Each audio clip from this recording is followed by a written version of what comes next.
Hello दोस्तों, मैं अंकुर दुबे। कैसे हैं आप सभी? सो गाइस, अब कुछ ही घंटे बचे हुए हैं, कल आपका एग्जाम है। तो दोस्तों, एग्जाम को लेकर आप में से ऐसे बहुत सारे एस्पिरेंट्स होंगे जिनको डर होगा कि कल पेपर किस तरीके से आने वाला है, जबकि कुछ एस्पिरेंट्स ऐसे होंगे जो कल के एग्जाम को लेकर बहुत एक्साइटेड होंगे कि यार कल का पेपर देखना है किस तरीके से आने वाला है। हमारे पास दोनों तरह के एस्पिरेंट्स होंगे।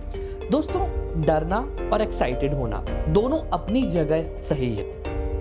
मेरे कहने का मतलब ये है कि दोनों अपनी जगह क्यों सही है।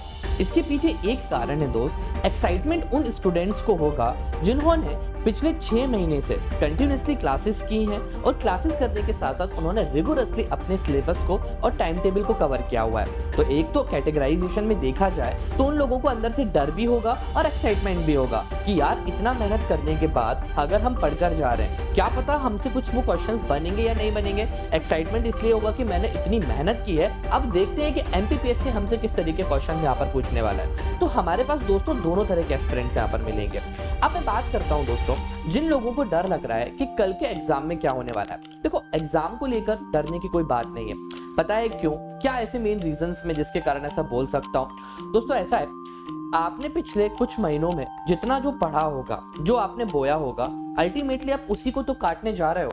आपको किस चीज का डर है? आपने जो 6 महीने पढ़ाई की है, आप उसी को तो देखोगे, क्योंकि रिजल्ट में पैनिक होने की कोई बात नहीं होती है। वो इसलिए नहीं होती है क्योंकि रिजल्ट आपका अपना है। अगर आपने पढ़ाई की होगी तो डेफिनेटली आपका रिजल्ट बहुत अच्छा आएगा, और अगर आपने वहां पर पढ़ाई नहीं की होगी तो फिर रिजल्ट तो फिर खराब आना है दोस्त यहाँ पर अगर खराब आने का मतलब ये नहीं है कि आपका सिलेक्शन नहीं हो पा रहा है। देखो, मैं एक बात बताता हूँ, बड़ी सिंपल सी बात यहाँ पर ये होती है कि ऐसा तो है नहीं कि अब आने वाले कुछ टाइम बाद एमपीपीएससी एग्जाम नहीं आएगा।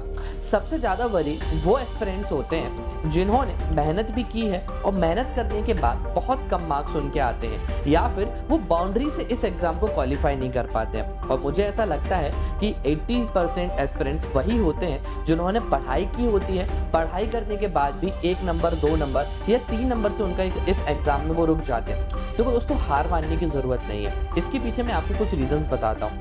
सबसे पहला ये रीजन ये होता है कि यहाँ पर ऐसा तो है नहीं कि अब इसके बाद एमपीपीएससी एग्जाम नहीं आएगा। डेफिनेटली इसके बाद भी एग्जाम यहाँ पर आएगा, पहली चीज तो ये।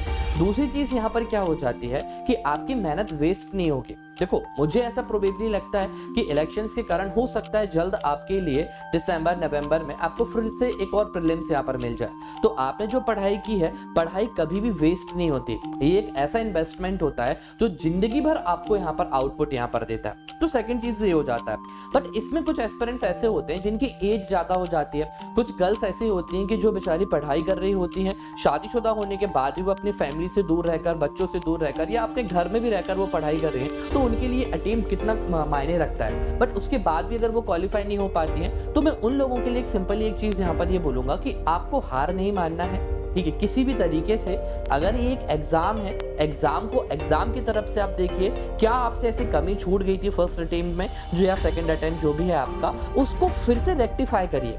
उन गलतियों को पहचानिए, कहां से आपसे गलती हुई थी और किस कारण से इस एग्जाम में आप क्वालिफाई या फिर आप बहुत कम मार्जिन से आप इस एग्जाम को नहीं निकाल पाए हो। और जिन लोगों का हो जाता है उन लोगों के लिए तो मेंस यहाँ पर करना ही है। तो दोस्त, एक सिंपल सी चीज मैं आपको यहाँ पर बोलूंगा, हर्डल्स हर किसी की लाइफ में होते हैं, प्रॉब्लम्स हर किसी की लाइफ में होती हैं, बहुत सारी होती हैं।